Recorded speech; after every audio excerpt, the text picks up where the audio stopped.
Hello, welcome to Bird of the Day.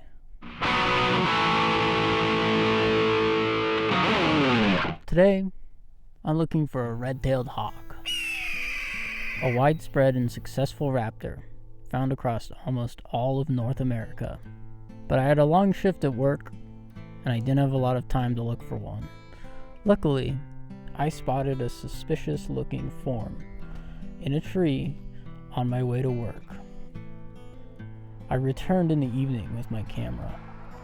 Just off the side of the road, in someone's backyard, I found a red-tailed hawk building a nest.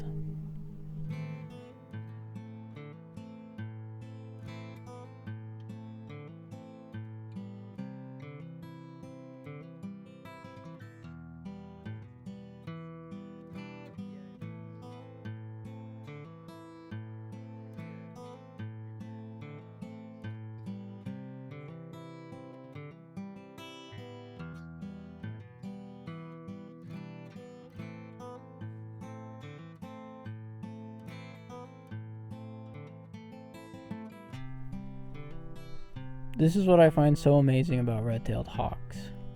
They always seem to thrive in places where other large predators would struggle to carve out a niche. That's my bird of the day.